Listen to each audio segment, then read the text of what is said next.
What is going on, people? Boxing, Usyk, Dubois. Looking like it's going to happen on August 26th. You got Usyk, the WBA, IBF, and WBO champion, facing the mandatory challenger, Daniel Dubois. That's what champions do. They face their mandatory challengers. When you have 3 belts, you're going to have a lot of different mandatories.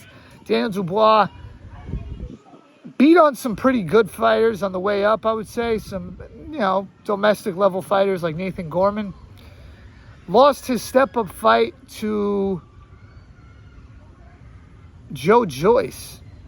He now comes back, and he's going to go for a world title shot versus Usyk. I have no idea how this works in boxing, where he gets a title shot before Joyce. Even prior to the Zhang loss, I don't know why Joyce wasn't a mandatory for one of Fury or Joshua's belts. I guess he would have been had he won this fight. Joyce would be the mandatory, but I guess Zhang is the mandatory right now, pending what happens in the rematch with Joyce for the IBF.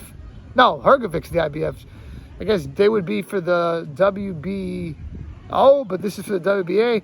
Complicated stuff in boxing, but the point is we're getting this one. Usyk and Daniel Dubois. Usyk obviously will be the big favorite, but I think Dubois has a better chance than people think. Dubois is a big puncher, and Usyk has been off for about a year.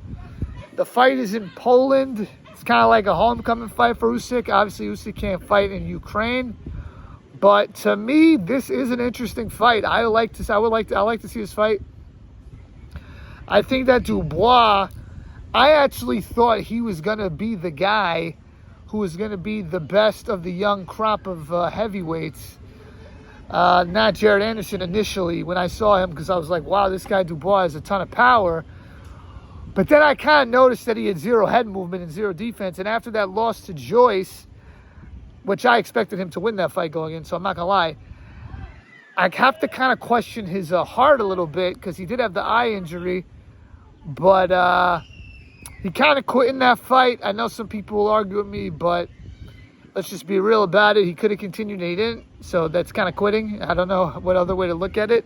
I know it sounds harsh because I'm not a fighter and he is, but we just got to keep it real. I question some of his heart.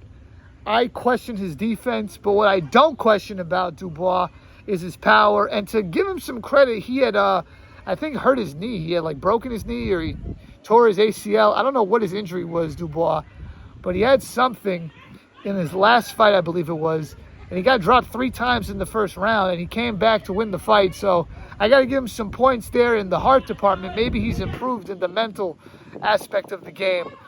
This is a good fight. I'm curious to see what will happen, but one thing that I think is interesting is, what if Daniel Dubois beat Usyk, right? And let's say he beat him in the second fight, or there was no rematch. Usyk didn't do the rematch clause. This is all hypothetical. And then Tyson Fury's like, you know what? I'm going to fight Dubois for undisputed. What a lot of people would be saying is, oh, you see? Or what Fury would be saying, you see, I never had to fight Usyk, because Usyk was never that good to begin with, because Dubois beat Usyk and I beat Dubois. So I never have to fight Usyk. I never had to fight Usyk. I never do have to fight Usyk. I never will have to fight Usyk, because he wasn't worthy of a fight with me, because he lost to Dubois. But I'm smarter than that. You're not going to fool me with that. You got to fight the top opposition at the time that they're the top opposition. And the same goes with if Fury fought Usyk and he didn't fight Joshua in his career, I would look at it like, bro, like what? So that's just a side point. But Usyk and Dubois, August 26th in Poland, I believe. Let me know what you guys think. Please like, share, comment, and subscribe. Peace.